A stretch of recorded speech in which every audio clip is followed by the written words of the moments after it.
Bonjour à toutes et à tous. Jonathan Stebik de l'association GRDR. Bienvenue pour ce webinaire qu'on a organisé pour réfléchir aux pratiques innovantes d'accompagnement des entrepreneurs migrants.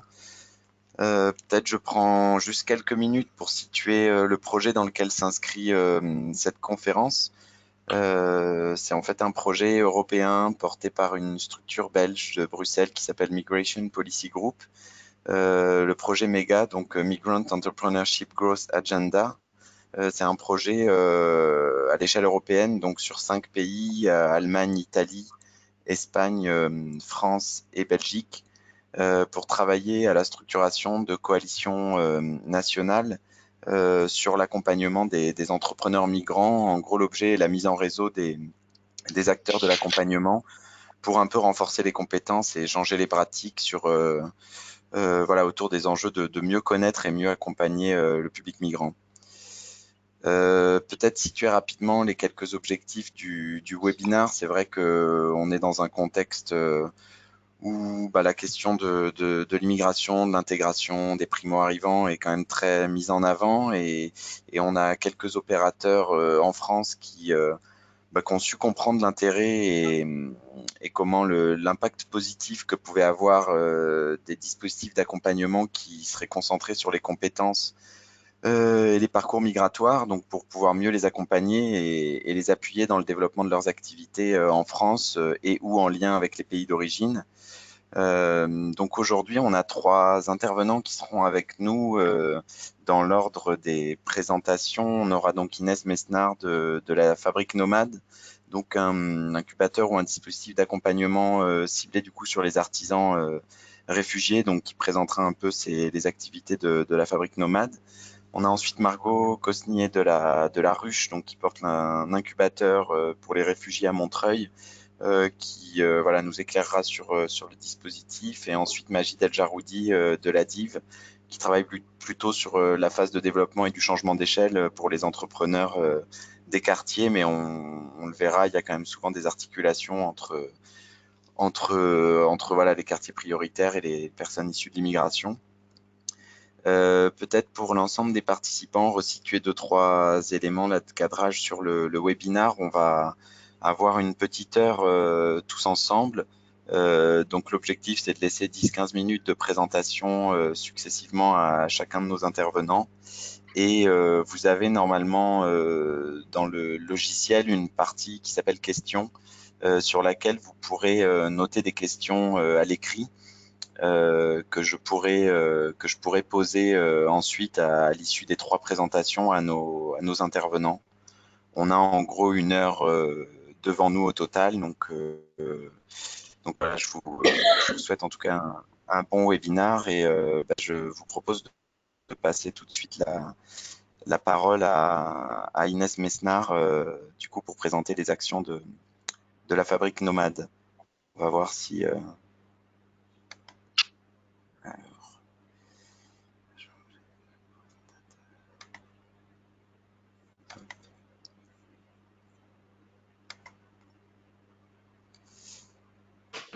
normalement, Inès, tu as la main.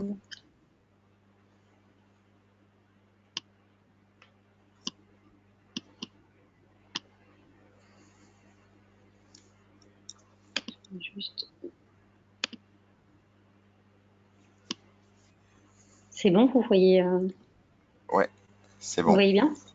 Parfait. C'est tout bon. Bonjour à tous, je m'appelle Inès Mesmar. Je suis donc directrice de l'association La Fabrique Nomade. C'est une association qui existe depuis maintenant 3 ans et qui propose une formation, un dispositif de formation qui permet aux personnes qui ont un savoir-faire dans l'artisanat, donc un métier qu'ils ont appris et exercé dans leur pays, qui, une fois arrivés en France, n'arrivent pas à le faire reconnaître et n'arrivent pas à poursuivre leur métier ici parce que pour plusieurs raisons, parce qu'ils ne connaissent pas, parce qu'ils n'ont pas de réseau, parce qu'ils ne savent pas comment faire. Donc la Fabrique Nomade, elle propose une formation qui dure 9 mois et qui leur permet de valoriser leurs compétences et favoriser leur insertion professionnelle. Donc, on accompagne des personnes qui ont environ 10 ans de métier dans leur pays, qui n'arrivent pas à l'exercer ici et qui surtout sont vraiment passionnés par leur métier.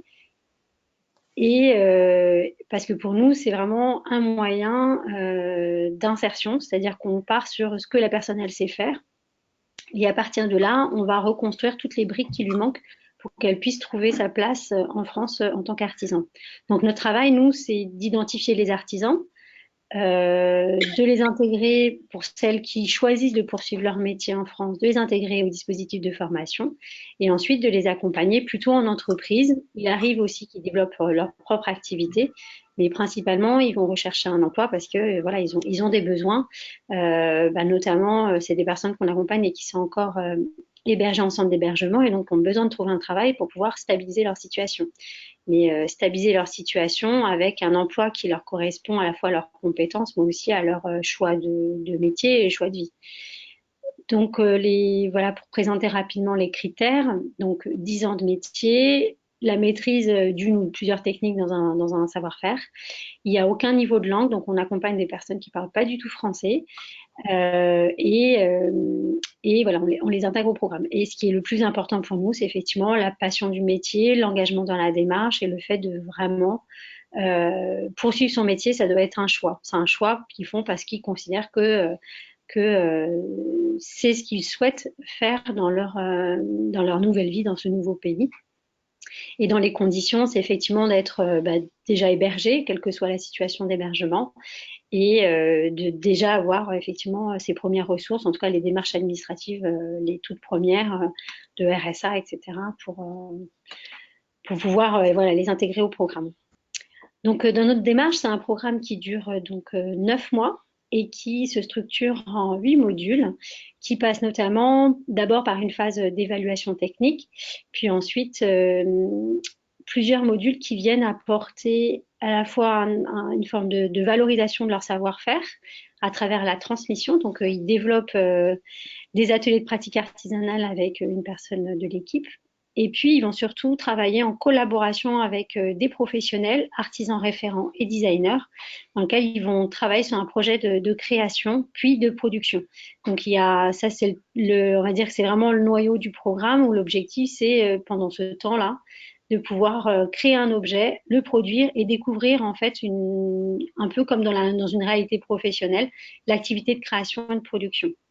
Il y a des cours de français qui sont adaptés selon le niveau, donc on fonctionne par petits groupes. Et ils vont travailler à la fois sur du français général et aussi sur du français professionnel. Il y a un module qui concerne la découverte de l'environnement culturel et économique, qui passe par la visite de salons, la visite d'ateliers professionnels, la rencontre de professionnels et des lieux ressources du secteur en fonction de leur métier, mais aussi plus largement pour aussi avoir une culture générale, la visite de musées.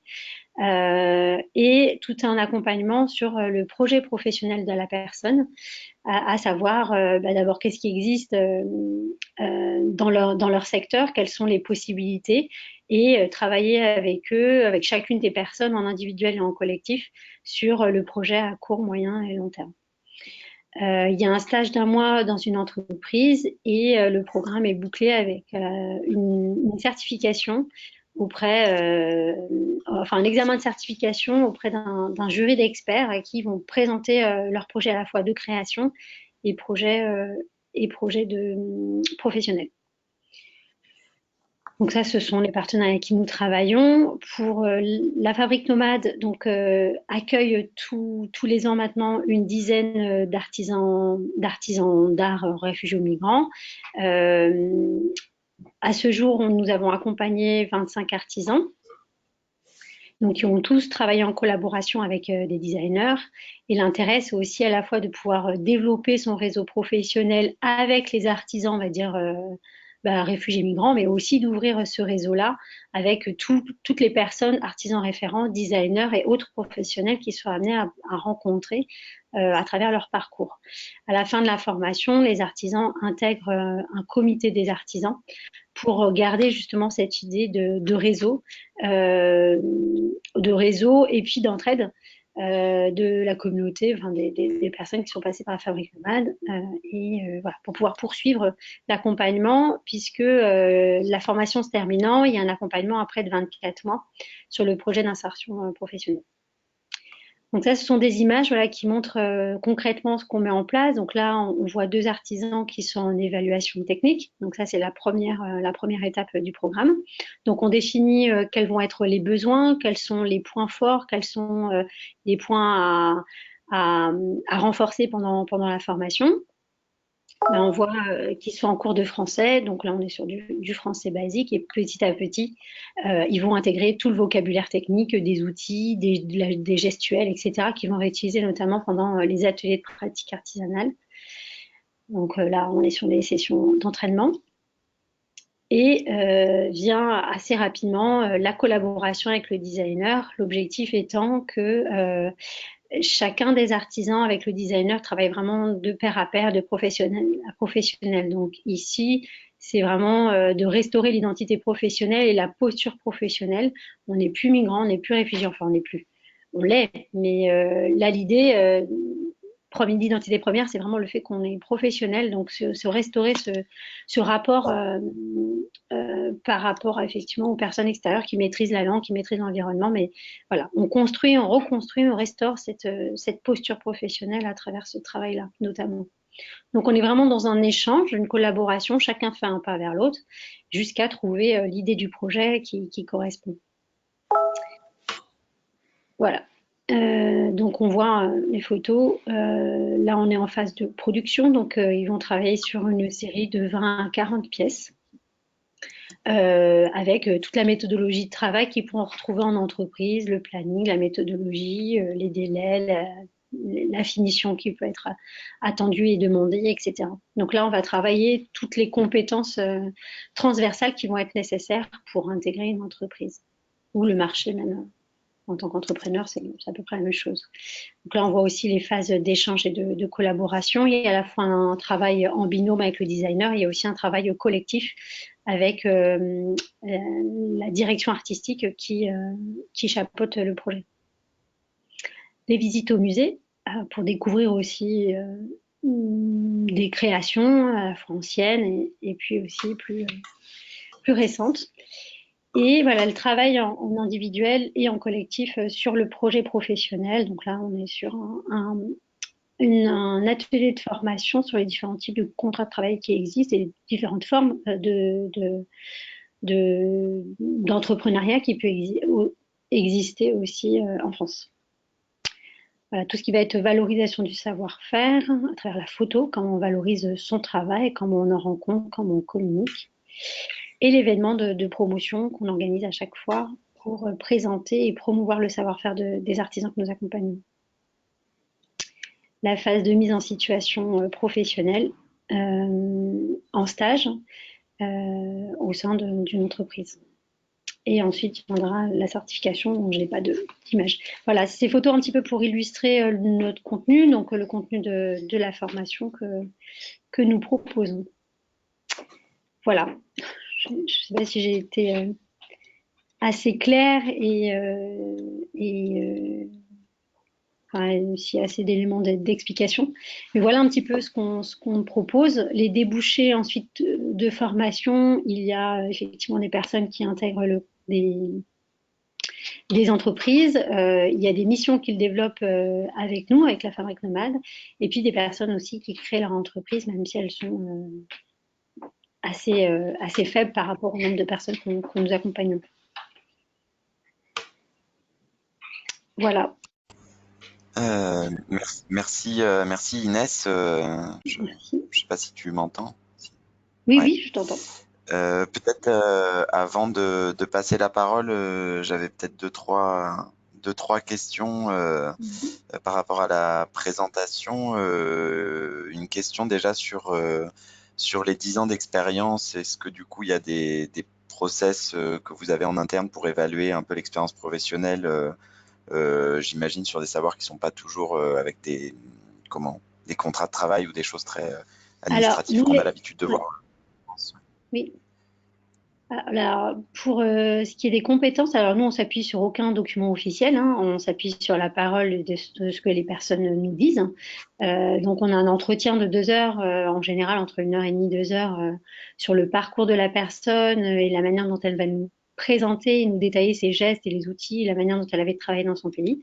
Et puis après, on fait vraiment une évaluation technique où on va lui demander de réaliser la fabrication d'un objet.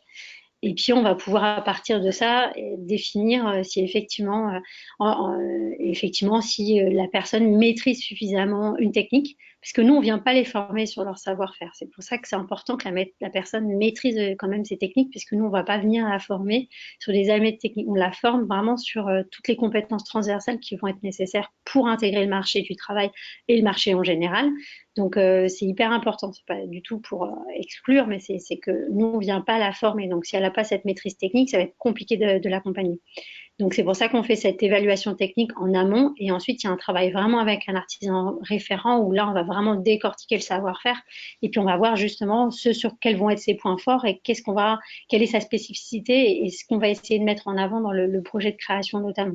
Et ce qu'elle devra, par exemple, renforcer, ce qui va être vraiment sa spécificité et ses avantages. Et puis, s'il y a des choses qui manquent par rapport à des techniques qui sont considérées comme basiques ici, eh bien, l'artisan référent va renforcer ses compétences là-dessus. On a notamment sur des aspects de finition, etc., des choses sur lesquelles l'artisan référent va appuyer le travail. Mais souvent, en fait, on intègre des personnes qui ont entre 7 et 10 ans. Alors, on met 10 ans, mais en fait, on est hyper ouvert, enfin, hyper ouvert. Il faut quand même qu'il y ait un certain nombre d'années de pratique, hein. C'est quand même un métier qui est manuel, donc il faut quand même l'avoir expérimenté un certain nombre d'années. Mais après, on est quand même assez flexible sur les 10 ans, si c'est 8, si c'est 7. Ça dépend après un peu au cas par cas. Et puis, de la motivation de la personne. Mais ce qui est sûr, c'est qu'il y a quand même un nombre d'années d'expérience qui sont nécessaires. D'accord. Merci. Et peut-être deux questions rapides. Tu parlais de 24 mois d'accompagnement après le cycle de formation. Si tu peux Mhm. nous en dire un peu plus. Et j'avais aussi une question sur les productions qui sont réalisées. Est-ce que vous avez du coup une boutique avec de la vente des Ouais. réalisations? Voilà. Tout à fait. Alors, on a installé, peut-être j'ai oublié de le dire, on est ouvert à tous les salariés.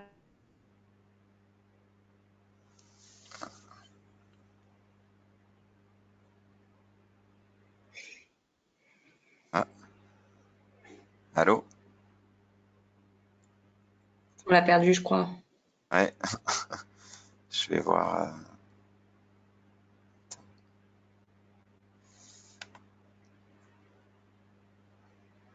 Moi, je pense qu'il y a un petit souci technique. Je vais voir pour lui redonner la main, voir si ça marche. Attendez.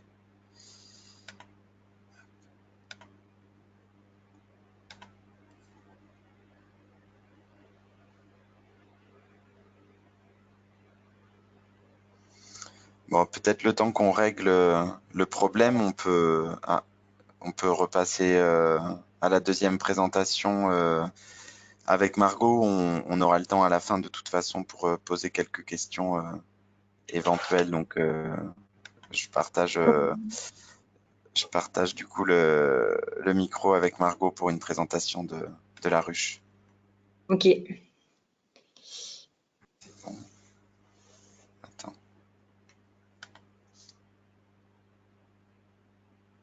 C'est tout bon? Je pense. Est-ce que du coup on a ton écran? J'ai pas l'impression. Si, c'est bon, ouais, c'est parfait. Ok. Je t'en prie. Euh, bon, bah, du coup, on laissera à nouveau la parole à Inès ensuite. Bonjour à toutes et à tous. Moi, donc, je suis Margot Cosnier et je dirige l'incubateur du réseau des ruches.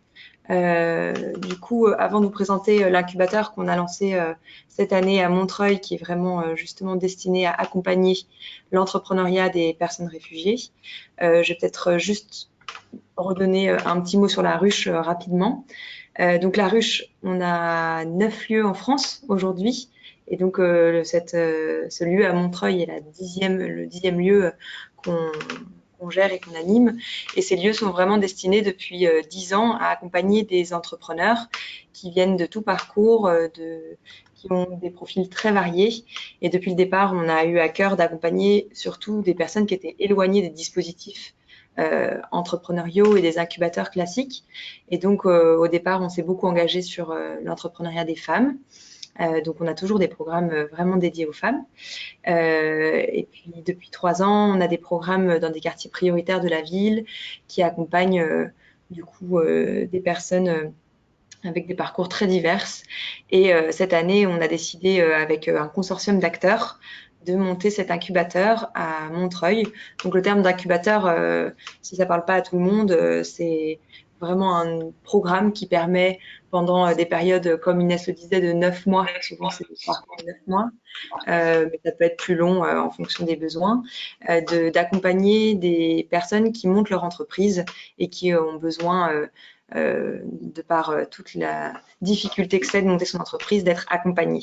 Donc nous, on va accompagner ces personnes-là. Donc si ça vous va, je vous parlerai d'abord de l'incubateur, de l'accompagnement qu'on a pensé pour cette première édition, puisque là, on en est au départ, contrairement à Inès qui a déjà pas mal de recul et qui a fait un travail remarquable sur les artisans migrants qu'elle a accompagnés. Nous, pour le moment, on a beaucoup travaillé à construire le programme. On a travaillé en co-construction justement avec des entrepreneurs réfugiés pour bien comprendre les besoins. Donc, on vous présentera ce qu'on propose. Et ensuite, je reviendrai peut-être rapidement sur les critères pour participer au programme et le calendrier de l'accompagnement.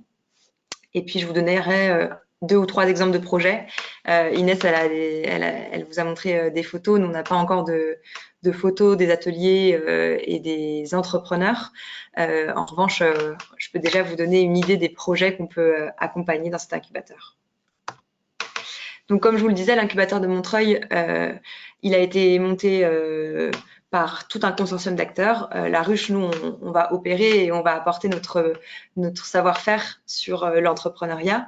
Mais du coup, on le fait pas seul. On travaille main dans la main avec des partenaires qui sont très importants, qui sont des fondations, avec la fondation THSN de l'assureur Generali, la mairie de Montreuil, puisque l'incubateur est ancré dans le territoire. La mairie nous aide à aller justement identifier des personnes qui ont le statut de réfugié et qui ont envie de monter leur entreprise sur le territoire.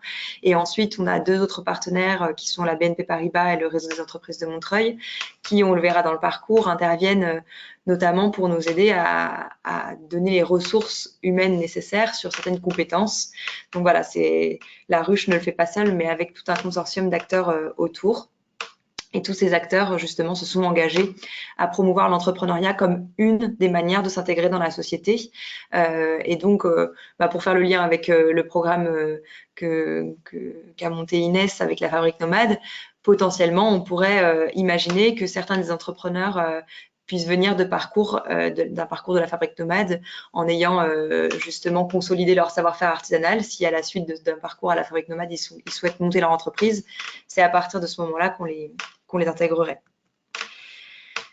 Donc, qu'est-ce qu'on propose à travers cet incubateur? Je vous le disais, du coup, on a un espace à Montreuil, qui est pas très loin du GRDR d'ailleurs, qui est au métro Robespierre et qui permet d'accueillir quotidiennement les entrepreneurs. Donc, pour cette première édition, on a 12 entrepreneurs incubés. On les accueille. S'ils sont seuls, on les accueille seuls, mais on les accueille également avec leurs équipes, pour ceux qui ont des équipes, ce qui permet d'avoir déjà un espace de rencontre, d'échange, de travail, avec tout ce que ça implique. On sait que le premier frein d'un entrepreneur, c'est d'être souvent seul. Et donc, déjà, rien que le fait de rejoindre un espace, ça aide à pouvoir s'ouvrir et à rencontrer d'autres entrepreneurs dans la même situation. Et donc, dans cet incubateur, on va proposer un accompagnement à la fois collectif et individuel. Et étant donné les profils, c'est vrai qu'on a décidé pour ces accompagnements de faire beaucoup d'individuels, puisqu'on sait que en fonction du stade d'avancée, du niveau de maturité de l'entreprise, mais aussi du niveau de la langue, puisque c'est quand même un des principaux freins, il faut le dire, que ce soit sur l'entrepreneuriat ou sur l'insertion. On a eu besoin, en tout cas, de penser à un programme qui s'adaptait à chacun. Donc, on va dire qu'on a 80% du programme qui est un programme individuel et 20% qui est un programme collectif, bien qu'il soit toujours en collectif puisque en fait le lieu est ouvert tout le temps. Mais sur les temps d'accompagnement, on a des ateliers de formation qui reprennent toutes les bases de l'entrepreneuriat. Quand je dis les bases, il y a deux dimensions. Il y a une première dimension pour certains qui en ont besoin, pas pour d'autres, qui est tout simplement de revenir sur qu'est-ce que c'est qu'une entreprise en France, qu'est-ce que c'est qu'un chiffre d'affaires, qu'est-ce que c'est qu'un client, qu'est-ce que c'est qu'un modèle économique, puisqu'en fait on utilise un jargon en entrepreneuriat qui est très compliqué finalement, qui doit être tout aussi compliqué dans d'autres pays, mais du coup avec cette barrière de la langue, comme je disais, voilà, pour beaucoup, il faut tout simplement déjà leur donner les mêmes clés de compréhension. Et ensuite, sur cet accompagnement collectif, on propose également un cycle de formation qui vous permettent de structurer l'offre, de cibler correctement les clients, de construire son business plan, donc un accompagnement sur toutes les dimensions en fait qui permettent de consolider son entreprise. Et sur le suivi individuel, on a plusieurs personnes qui interviennent. On a déjà l'équipe, forcément, qui les suit régulièrement. Chaque entrepreneur, pendant les 9 mois, a un rendez-vous individuel avec l'équipe d'accompagnement. Chaque entrepreneur se voit également attribuer, entre guillemets, un mentor. Ce mentor, nous, on choisit des mentors parmi des entrepreneurs, puisqu'on souhaite que ce soit des personnes de la société d'accueil qui s'engagent à partager leur expérience plutôt que leur expertise en tant qu'entrepreneur. Et donc, ces mentors, on va essayer de les cibler par rapport au secteur d'activité ou par rapport à l'expérience qu'ils ont et qu'ils pourraient apporter à l'entrepreneur, et également par rapport au réseau qu'ils puissent partager ensuite. Et puis ensuite, on a une communauté de volontaires avec les partenaires qui vont mobiliser des collaborateurs, mais également le réseau de la Ruche qui a mobilisé beaucoup de volontaires sur le territoire de Montreuil et dans son réseau. Et en fait, chaque entrepreneur va avoir 2 voire 3 volontaires en fonction des besoins qu'il a pour pratiquer la langue sur son secteur d'activité, mais aussi pour, une fois qu'on a fait des ateliers collectifs pour leur transférer les outils, en fait, ces outils-là, quand on a justement quand on est au début de son projet, il faut pouvoir passer beaucoup plus de temps que ce qu'on pourrait le faire en collectif. Et donc, ces volontaires vont être formés à nos méthodologies pour pouvoir accompagner ensuite de manière individuelle les entrepreneurs et vont pouvoir aussi être mobilisés pour des rendez-vous à la banque, des rendez-vous à Pôle emploi. En fait, tout ce qui, déjà, nous, quand on connaît bien le système, nous fait bien peur. Et du coup, là, ça permet de avoir aussi un soutien, je dirais, plutôt amical et quotidien. Et enfin, on a du coup tout un réseau d'experts qui travaillent sur des questions juridiques, de communication, enfin tout ce qui est lié vraiment aux besoins d'un entrepreneur. Et en fonction des besoins que nous font remonter les entrepreneurs, on va pouvoir mettre un expert en face à chaque fois pour l'accompagner sur ces sujets-là. On a également des permanences dans l'incubateur qu'on va lancer à partir du mois prochain, puisqu'il y a des thématiques qui reviennent toujours, à savoir le juridique, le financier, la communication. Et donc, on va pouvoir mettre à disposition quelqu'un qui fait une permanence mensuelle sur ces sujets-là. Et enfin, sur les experts, on a aussi la possibilité de faire appel à quelqu'un qui va nous accompagner plutôt sur le côté personnel, psychologique ou social, donc assistante sociale ou psychologue.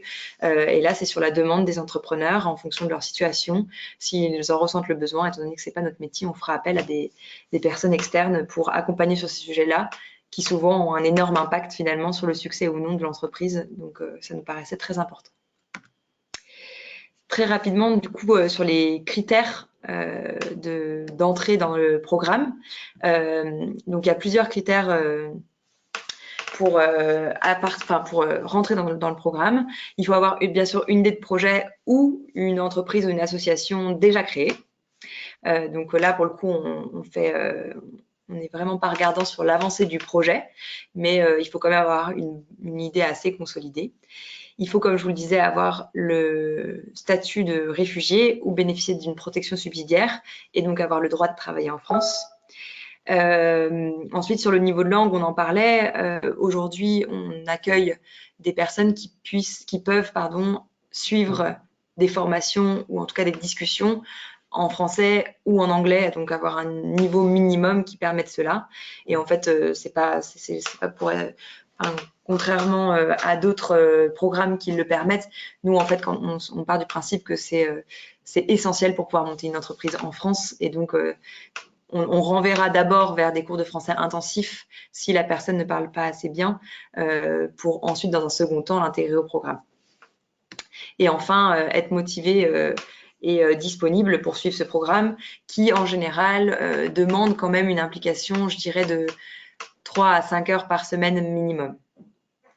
On est assez flexible et on s'adapte parce qu'on sait que là, 80% des personnes qu'on a dans notre programme cette année travaillent à côté. Et donc, on privilégie des horaires le soir, le week-end. Enfin, voilà, on s'adapte vraiment pour que chacun puisse participer. Et donc le calendrier, donc là on a le calendrier de la première édition, et puis du coup je l'annonce, il y a une seconde édition qui va s'ouvrir à partir de janvier. Donc si certains sont intéressés et participent là aujourd'hui, ou si vous avez des personnes dans votre réseau auxquelles vous pensez, à partir de janvier on va donc faire un nouvel appel à projet pour recruter entre 10 et 15 entrepreneurs, avec un jury qui aura lieu le mi-février. Et une fois que ce jury aura lieu et qu'on aura sélectionné les entrepreneurs, là, ils entrent dans un programme de 9 mois, avec 3 premiers mois où c'est beaucoup d'ateliers intensifs, et les 6 mois suivants, on continue à avoir des ateliers collectifs, mais de manière plus séquencée. Et par contre, on a beaucoup d'accompagnement individuel pendant ces 6 derniers mois. Voilà. Peut-être que je peux vous donner un ou deux exemples de projets qui sont rentrés dans l'incubateur très rapidement. On a par exemple Amir qui est arrivé en France il y a quelques années, qui travaillait en Syrie en tant que, enfin il était déjà entrepreneur en fait en Syrie, il avait son propre garage. Aujourd'hui en arrivant, il a rejoint une entreprise qui s'appelle, dont je tairai le nom, mais une entreprise de garage, et donc lui il est en CDI, mais son aspiration profonde c'est de monter un projet ici en France, et donc il a envie de monter un garage, et donc c'est là-dessus que nous on va l'accompagner.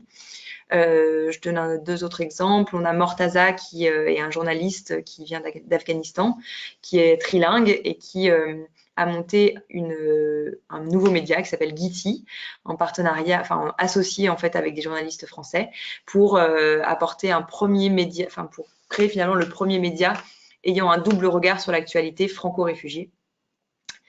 Et je donne un dernier exemple avec Carlos. Carlos, lui, il est associé avec deux autres Colombiens qui sont torréfacteurs et qui ont des familles en Colombie qui produisent du café, et donc ils font venir du café issu du commerce équitable pour le torréfier en France, et ils souhaitent ouvrir à Montreuil la première entreprise d'insertion de torréfaction de café. Donc là c'est aussi quelque chose d'assez artisanal, donc c'est typiquement le genre de projet sur lequel on pourra créer des synergies avec la Fabrique Nomade. Voilà, pour vous donner quelques exemples. Et donc simplement pour conclure, donc pour rappel, on a une seconde édition qui arrive très rapidement là en janvier. Donc si vous avez des questions ou envie d'en savoir plus, le lieu est ouvert de 9h à 19h tous les jours à Montreuil, donc vous pouvez trouver toutes les informations et venir nous voir, que vous soyez entrepreneur, volontaire ou curieux. Et un enjeu qu'on a là aujourd'hui, et sur lequel je serais preneuse aussi de retour si vous en avez, c'est que, comme vous le voyez, on a pas mal d'hommes. On sait que la population de personnes réfugiées est majoritairement masculine, mais on a un vrai enjeu à créer de la diversité, puisqu'on a pour l'instant une femme entrepreneur, Zina, qui est dans notre incubateur. Mais voilà, c'est notre objectif aujourd'hui, c'est d'aller construire plus de parité. Voilà. Merci, merci Margot. Non, du coup, c'est assez clair. J'avais peut-être une petite question à poser avant de laisser la main à Magid. Du coup, Inès, je crois que tu es de retour. Peut-être on pourra reprendre les questions à la fin. Voilà, je pense qu'il y a eu un petit bug à un moment. J'avais une question juste sur comment vous faites sur l'identification et la mobilisation du public. Voilà, est-ce que vous passez par des réseaux de partenaires? Est-ce que du coup il y a un ancrage plutôt dans les cas d'ACHRS, des choses comme ça? Donc voilà, si tu peux un peu nous éclairer là-dessus. Oui, bah ça c'est vraiment un énorme enjeu, hein, parce que du coup, forcément, nous on a un réseau plutôt entrepreneurial. Donc dès le départ, en fait, en arrivant, enfin en commençant à construire le projet, on a pris le temps d'aller rencontrer les acteurs ou d'avoir des premiers contacts avec les acteurs. Bah, tu en fais partie, Jonathan, avec le GRDR, mais de bien comprendre ce qui existait sur le territoire, quels étaient les besoins et du coup comment on pouvait y répondre, s'assurer que il y avait quand même un besoin justement. Et donc aujourd'hui, on a 125 partenaires qui nous aident à identifier les entrepreneurs, majoritairement dans le 93, puisque c'est un incubateur qui est ancré localement, comme je le disais, mais aussi plus largement des réseaux nationaux donc, que vous connaissez sûrement, mais Action Emploi Réfugiés, France Terre d'Asile, et puis, en fait, finalement, c'est aussi, on était étonnés, mais beaucoup passé par des petites associations très locales qui, enfin, voilà, l'association d'accueil de réfugiés syriens, une association qui s'appelle Revivre. Donc, on a, pour le moment, eu assez peu de contacts. Enfin, on a essayé, mais on a eu assez peu de contacts avec les CADA, qui finalement sont très sollicités. Et du coup, c'est un enjeu qu'on a, je pense, de réussir à mieux comprendre comment les approcher et comment surtout ne pas, enfin voilà, essayer de faire les choses en collaboration avec eux. Après, on avait quand même quelques contacts avec des CPH, donc les centres provisoires d'hébergement, je sais plus si ça s'appelle encore comme ça, mais pour justement cibler vraiment les personnes réfugiées, puisque les CADA, c'est avant tout des centres qui accueillent des demandeurs d'asile, et malheureusement, enfin, c'était aussi un choix de notre part de s'adresser vraiment avec des personnes, à des personnes qui ont le statut et la protection internationale. Mhm. Ok. Ben merci, merci beaucoup. Je vais laisser la parole du coup à Magid pour la troisième présentation. Puis j'ai déjà quelques questions là qui ont été listées que je vous reposerai à la fin. Du coup, chacun pour pouvoir apporter des précisions. Donc merci Margot et Magid, Merci. je te passe la main.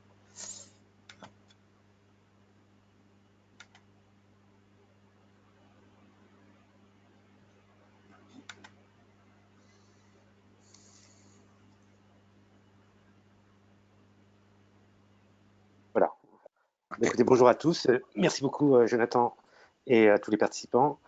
Écoutez, moi, je vais vous présenter la DIV.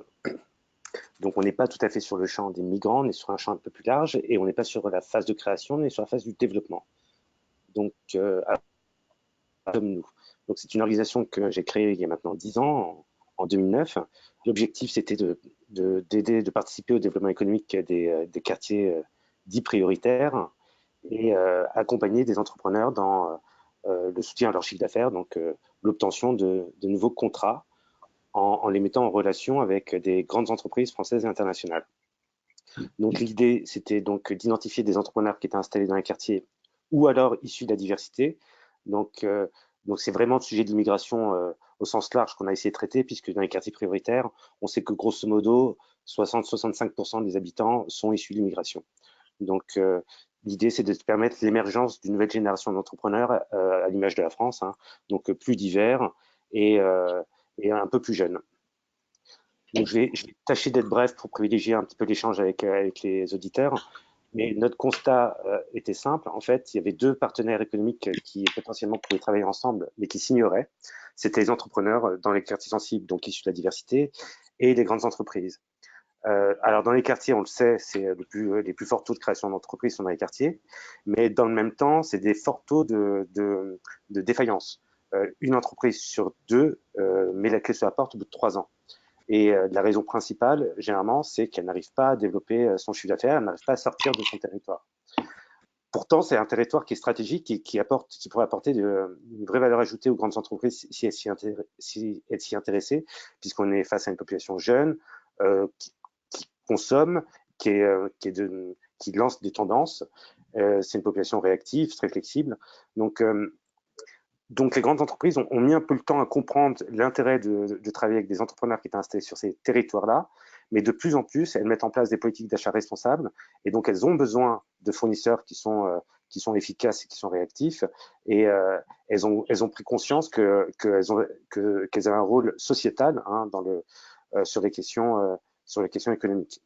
Donc, notre mission très basiquement, donc c'est de la mise en relation des grandes entreprises et des entrepreneurs. Donc la DIV va de deux choses l'une, soit capter des appels d'offres en cours et identifier des entrepreneurs qui sont en mesure d'y répondre et les positionner sur ces appels d'offres, soit on va faire ce qu'on appelle du push, c'est-à-dire on va présenter un certain nombre d'entrepreneurs à des grandes entreprises qui, au préalable, nous ont dit quels sont les secteurs d'activité qui pouvaient les intéresser, et on va leur présenter des entrepreneurs dans ces métiers-là, à charge pour la grande entreprise de les référencer ou pas, mais en tout cas de nous donner un feedback pour que nous puissions mettre en place derrière des actions d'accompagnement et de montée en compétences pour les entrepreneurs. Il s'agit bien là d'entreprises qui sont déjà créées, qui ont déjà ce qu'on appelle un track record, c'est-à-dire qui ont déjà des clients, qui ont déjà des bilans. Dans la plupart des cas, ce sont des entreprises qui ont déjà des salariés.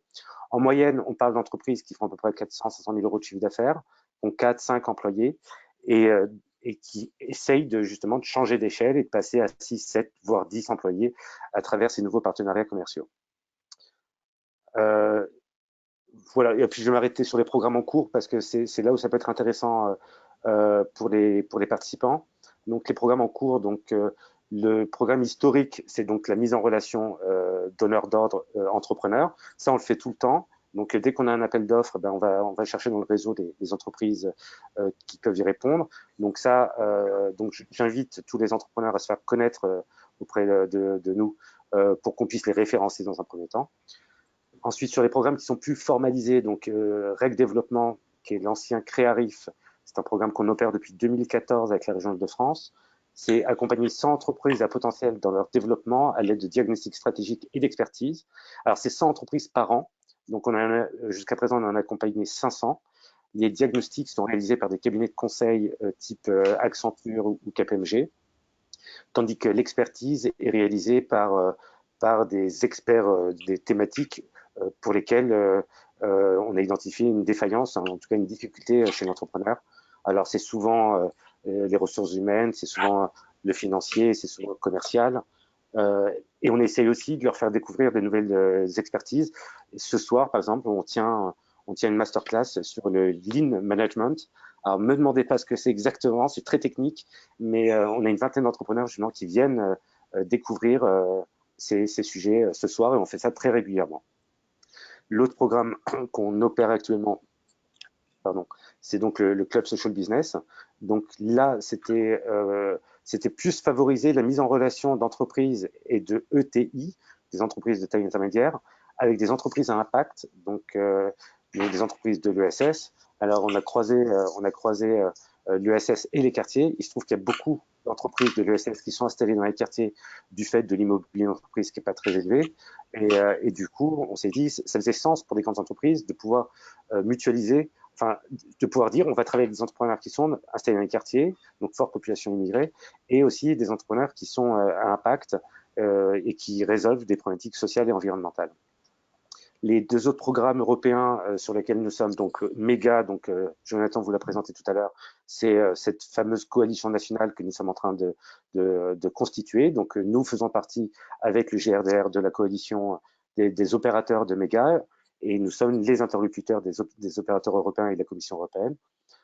Donc j'invite toute organisation qui travaille sur la thématique de l'accompagnement à l'entrepreneuriat, que ce soit la phase de l'idée, que ce soit la phase de la formation, enfin toutes les phases, à nous contacter et à joindre cette coalition. J'invite, comme j'ai invité les entrepreneurs à se faire connaître, donc les organisations, faites-vous connaître aussi auprès de nous. Le deuxième programme, c'est ELIM, donc c'est un programme avec d'autres partenaires, donc en Italie, en Angleterre, en Belgique. Et donc là, l'idée, c'est plus offrir des ressources documentaires et des outils à destination des opérateurs et des formateurs en création d'entreprise. Alors, ou voir même, donc on en parlait avec la Fabrique Nomade, même des opérateurs qui sont plutôt orientés sur les métiers, sur l'orientation professionnelle, c'est de leur dire, écoutez, on peut vous offrir des outils. Il existe déjà pléthore d'outils partout en Europe sur comment faire des diagnostics, comment monter un business, comment faire un business plan, comment définir un modèle économique, etc. Notre mission actuellement, c'est de collecter tous ces outils-là et de les mettre à disposition gratuitement d'ici mi-2020 à destination de tous les opérateurs qui souhaitent joindre cette coalition. Et enfin, je conclurai là-dessus. Donc, pendant 10 ans, on a été très focus sur la région Île-de-France pour une raison qui était assez simple, c'est que c'était la région Île-de-France qui concentrait le plus les grandes entreprises françaises et internationales, ainsi que le plus grand taux de quartiers prioritaires. Depuis 2 ans, on a commencé ce travail à essaimer, donc on a identifié des opérateurs locaux, alors en Poitou-Charentes et en Occitanie, à qui on a transmis notre méthodologie et qui, eux, aujourd'hui, à un niveau très local, sont en train de mener des expérimentations similaires, à savoir des actions de formation pour les entrepreneurs à potentiel, du réseautage entre les entrepreneurs pour qu'ils apprennent à faire des affaires entre eux, et l'identification de grandes entreprises. Alors, il y en a moins qu'en Ile-de-France, mais il y en a quand même, qui seraient prêtes à jouer le jeu et donc à ouvrir leur carnet de commandes pour faire travailler ces entrepreneurs et ainsi créer de la richesse et de l'emploi sur les territoires en déclin. Voilà, c'est les programmes de la DIV. Mais je serais heureux de répondre à vos questions juste après. Merci, merci Magid. Du coup, je vais peut-être reprendre la main un peu dans l'ordre des questions qu'on a eues pour les différents intervenants. Je pense qu'on a une grosse dizaine de minutes devant nous. Peut-être Inès, je reviens vers toi sur les 2 questions que j'avais eu le temps de poser, mais sur lesquelles on n'a pas pu entendre la réponse sur les 24 mois d'accompagnement et sur la question de la vente des produits qui sont réalisés. Je peux rajouter juste 2 questions qui ont été posées par les participants. Il y avait une question sur est-ce que la production répond à la demande de la clientèle dans le champ de l'artisanat, ou est-ce que c'est un paramètre que vous prenez en compte? Et une autre question sur comment vous identifiez les artisans et le ratio femmes-hommes dans vos publics accompagnés. Voilà, je te laisse la parole. Oui. Est-ce que je reçois une invitation ou vous m'entendez? Non, je pense que tu peux y aller comme ça directement. D'accord, ok. Alors déjà, juste pour repréciser, parce que j'ai besoin de répondre et puis mon ordinateur, ça y est, c'est éteint, je suis vraiment navrée. On accompagne, enfin, la Fabrique Nomade a un lieu, elle a effectivement une boutique qu'on a installée à Bastille, donc au Viaduc des Arts. On a nos ateliers de fabrication, donc les ateliers s'adaptent en fonction des savoir-faire qu'on va recevoir, parce qu'on est ouvert à tous les savoir-faire autant que possible. En France, c'est 220 métiers. Et voilà, déjà, c'était déjà dans un premier temps de répondre voilà, sur quel type de savoir-faire on accompagne. Les objets sont effectivement vendus et produits par les artisans. Ils répondent à la demande dans la mesure où c'est grâce à l'expertise des designers que l'artisan va aussi gagner en compétences et comprendre aussi quels sont les codes esthétiques, etc. Donc, c'est une forme de création et d'innovation. Et donc, les objets répondent, en tout cas, ils se placent sur le marché de l'artisanat d'art. Donc, on est sur des objets qui sont fabriqués à la main, de manière artisanale et de manière locale aussi, avec des matériaux le plus proche possible dans notre environnement. Ça, c'est pour la question des objets et de la vente. Les artisans nous sont orientés via les structures d'hébergement principalement.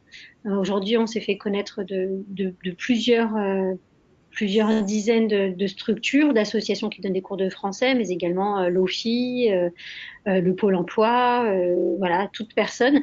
Et de plus en plus, les artisans viennent frapper à notre porte directement.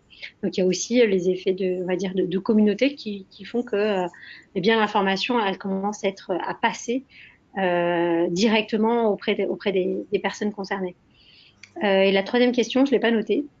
Il y avait la question du ratio femmes-hommes. Femme. Oui. Ouais. Alors, on arrive presque à la parité maintenant. Au début, on était sur des promotions principalement masculines et là, on est quasiment moitié-moitié. Donc maintenant, les femmes, elles intègrent de plus en plus notre programme.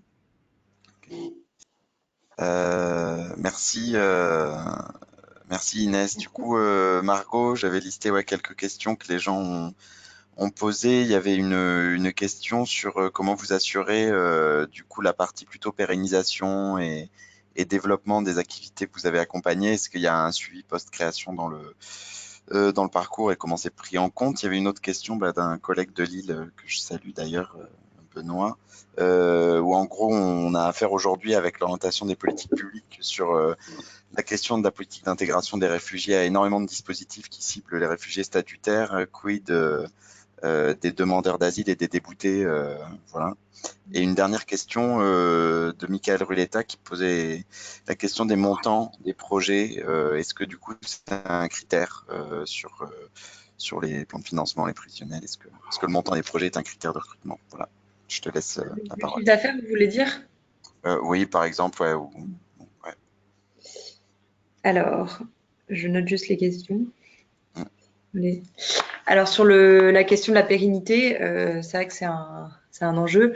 En gros, dans l'entrepreneuriat, on considère qu'une entreprise est pérenne qu'à partir du moment où elle est encore en activité 3 ans plus tard.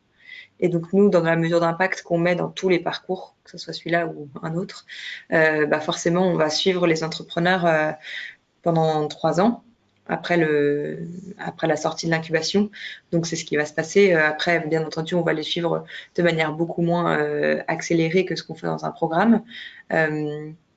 Par contre, on va régulièrement s'assurer que l'entrepreneur développe son projet correctement et faire régulièrement aussi un diagnostic des besoins. C'est-à-dire que tous les 6 mois à peu près, on essaye de voir s'il y a encore des éléments qu'on peut leur apporter, que ce soit en termes d'expertise, de compétences, etc.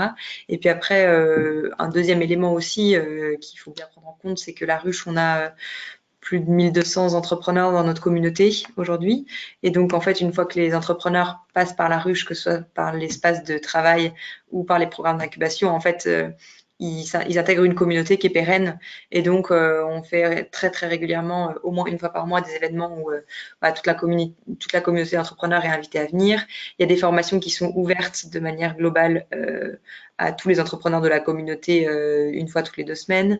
Donc, en fait, après, ça dépend aussi de la proactivité, je dirais, de la personne et de ses besoins.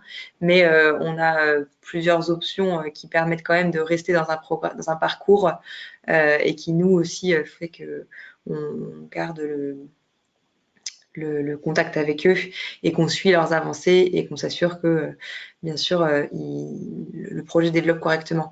Après, il faut quand même voir que sur nos programmes classiques, on est à 80% de projets encore en activité après 3 ans sur le recul qu'on a.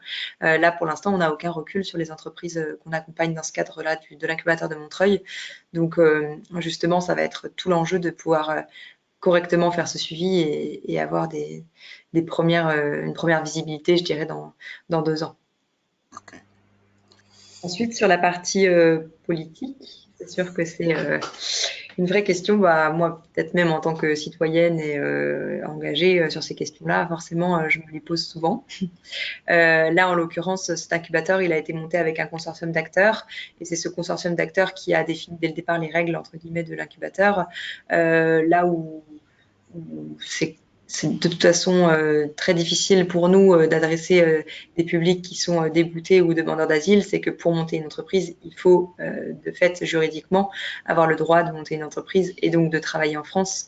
Donc, il y a d'autres acteurs qui accompagnent ces publics-là, mais nous, on ne pourrait pas le faire du fait de notre métier. Après, par contre, on a des demandeurs d'asile, bien entendu, qui ont candidaté et qu'on a reçus, puisqu'on reçoit tout le monde pour essayer de comprendre quelle est la situation et comment est-ce qu'on peut les réorienter ensuite. Donc, pour les demandeurs d'asile, souvent, on garde contact avec eux parce qu'en plus, il y a des promotions tous les 6 mois. Donc, on prend régulièrement contact avec ceux qui ont candidaté pour voir quelle est l'évolution de leur situation. Et en l'occurrence, quand ils ont des besoins particuliers en termes d'accompagnement à l'emploi, etc., on a quand même tissé un réseau d'acteurs, notamment avec les maisons de l'emploi et tous les acteurs associatifs qu'il y a sur ce territoire qui foisonnent d'initiatives qui accompagnent justement des publics divers et variés issus de la migration. Et donc, du coup, on a justement pour ça cartographié correctement les acteurs pour pouvoir réorienter, quoi. Mais je rejoins le besoin plus large d'accompagner par contre des migrants économiques qui ont tout autant le droit de travailler en revanche. Et donc là, c'est une envie qu'on a qui pour l'instant est en réflexion et surtout il nous faut des partenaires puisque tous ces programmes-là sont gratuits et donc il faut aussi trouver les partenaires pour les mettre en place. Et sur les montants, c'est pas du tout un critère. Comme je disais, on peut avoir simplement une idée, une bonne idée, ou en tout cas que nous on trouve bonne et qui du coup a du potentiel. Donc pour le montant du chiffre d'affaires, finalement là on n'a que 3 entreprises sur les 12 qui ont déjà un premier chiffre d'affaires. Pour vous donner une idée. Merci, merci. Magid, j'avais du coup peut-être des questions qui sont remontées sur des exemples éventuellement d'entreprises que vous avez pu accompagner dans le changement d'échelle. Avoir que quelques exemples de structures, dans quel domaine d'activité, quel volume aujourd'hui, un peu peut-être les success stories ou les échecs, enfin voilà, un peu un retour plus illustré. Alors, on a fait une seule mesure d'impact pas sur les 500, mais sur à peu près la moitié, 250 entreprises qui ont suivi nos programmes de renforcement et de mise en relation. En moyenne, on arrive à une augmentation de CA d'à peu près 12% de mémoire sur un an et au recrutement d'1,5 ETP, un emploi et demi en moyenne. Alors, ça peut sembler peu, mais on parle d'entreprises qui sont à 4-5 salariés. Donc, c'est une augmentation d'employés de 20%. Donc, c'est assez important. Donc, et ensuite, sur le secteur d'activité, on est tout type d'activité, mais on privilégie essentiellement tout ce qui est ce qu'on appelle les services généraux. Donc, la rénovation des sites, l'événementiel, l'accueil, la sécurité, le transport, sur ces métiers-là, parce qu'il y a beaucoup de volume d'achat sur ces métiers-là, et c'est plus facile de capter ces appels d'offres que des gros appels d'offres sur plusieurs années. Ça, c'est plus difficile. Et on fait beaucoup de push aussi parce que beaucoup d'entreprises qu'on accompagne sont des entreprises assez innovantes et donc il n'y a pas forcément de marché, il n'y a pas de besoin. Il n'y a pas de besoin, en tout cas, identifié au sein de la grande entreprise. Et c'est notre mission, justement, de les faire connaître au plus grand nombre. À ce titre, on organise le 28 novembre prochain une convention d'affaires où donc il y a 6 grandes entreprises qui sont présentes pour rencontrer des entrepreneurs dans des domaines très variés. Pour vous donner des exemples, on nous a demandé des entrepreneurs dans l'intelligence artificielle et aussi dans la chaudronnerie. Voilà, parce que c'est des métiers qui se perdent. Donc, nous, notre mission, c'est de faire le sourcing un petit peu de ces métiers-là et puis de permettre à l'entrepreneur de venir pitcher pendant 10 minutes aux grandes entreprises qui sont présentes et éventuellement de se faire référencer dès le 28 novembre. Donc, il va y avoir un lien bientôt là pour s'inscrire. Sinon, ce sera visible sur les réseaux sociaux. Donc, je vous invite tous. Merci, merci Magid. Il y a eu 2 autres questions qui sont apparues en cours de route. C'était pour Inès, pour la Fabrique Nomade, que je retrouve. Il y avait une question du coup sur l'intégration des artisans. Est-ce que ça se fait au fil de l'eau ou est-ce qu'il y a un calendrier de recrutement ou d'ouverture de session? Et l'autre question, c'était le lien avec la formation professionnelle et les CAP. Est-ce que du coup, c'est quelque chose que vous faites? Voilà. Alors, pour le calendrier, alors on fait le recrutement en continu. Et la prochaine session de formation, elle a quand même une date de début et une date de fin. Donc, la prochaine session démarrera en mars 2020 et se terminera en novembre 2020. Donc, on a 9 mois. Et voilà, le recrutement, il a lieu, on le continue depuis le mois d'avril. On réceptionne les candidatures, on rencontre toutes les personnes au fil de l'eau jusqu'en mars et parfois on peut intégrer même un mois après le début de la formation, dans la mesure où on dit que la personne n'a pu encore rattraper ce qui a été avancé. Voilà, pour ce qui est de l'intégration. Ouais. Et la deuxième chose, il n'y a pas de... Comment? Ouais, c'est ça, la formation professionnelle. Ouais. La formation, il n'y a pas d'équivalence en fait, donc ils vont obtenir une certification. Alors ils vont passer un examen de certification qui aura pour objectif d'acter de leur employabilité, de leur compréhension de l'environnement, etc. Enfin, on a développé un référentiel de 6 compétences, mais il n'y a pas de, comment dire, il n'y a pas de lien avec les formations classiques. L'idée, c'était qu'effectivement, enfin, le constat qu'on a fait, c'est que ces formations CAP, etc., ne sont pas accessibles. C'est souvent en porte close parce que le niveau de français n'est pas suffisant, parce que il y a des conditions de diplôme préalables, etc. Donc, on a créé cette certification vraiment sur les compétences transversales d'employabilité et pour comment dire convaincre les entreprises, les rassurer et leur apporter aussi une garantie d'employabilité des personnes qu'on leur recommande et qui ont suivi le parcours de formation. Donc c'est pas tant pour faire des passerelles avec le CAP parce que ou d'autres formations parce que en fait aujourd'hui ça n'existe pas. Néanmoins, quand il y a des personnes qui ont déjà des diplômes dans leur pays qui sont reconnus, il y a des possibilités d'accès aux formations, notamment grâce au partenariat qu'on a développé avec le groupe LVMH, qui a au sein de ce groupe l'Institut des métiers d'excellence. Et donc là, on a des passerelles possibles dans les centres, dans les formations, et qui sont en fait en alternance avec toutes les maisons du groupe LVMH.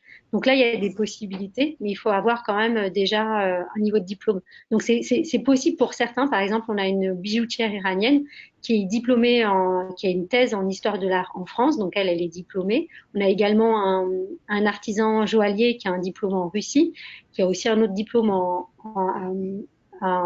Pays-Bas. Donc lui, il a des prérequis qui font que, enfin, il a des diplômes qui vont lui permettre d'accéder. Et sinon, après, pour toutes les personnes qui n'ont pas de diplôme acquis dans leur pays ou qui sont reconnues, là, les passages, elles sont aujourd'hui pas encore possibles. D'accord. Ok. Ben merci, merci à tout le monde. Je pense que Merci. l'heure a tourné et de toute façon, pour information, en gros, l'ensemble du webinaire est enregistré, donc sera rediffusé sur le site web du projet Méga. Donc, je pense que vous recevrez le lien avec également les différentes présentations et puis ça facilitera la prise de contact avec nos panélistes. Donc, merci à Margot, Inès et Magid et puis merci à tout le monde pour votre participation. Donc, on garde le contact et encore une fois, entrepreneurs, porteurs de projets, n'hésitez pas à vous faire identifier auprès de nous. Et puis, partenaires et professionnels, n'hésitez pas à rejoindre le projet pour travailler un peu mieux le réseau à l'échelle nationale et même régionale. Voilà. Merci beaucoup. Merci à tout le monde. Merci à tous. Merci, bon après-midi.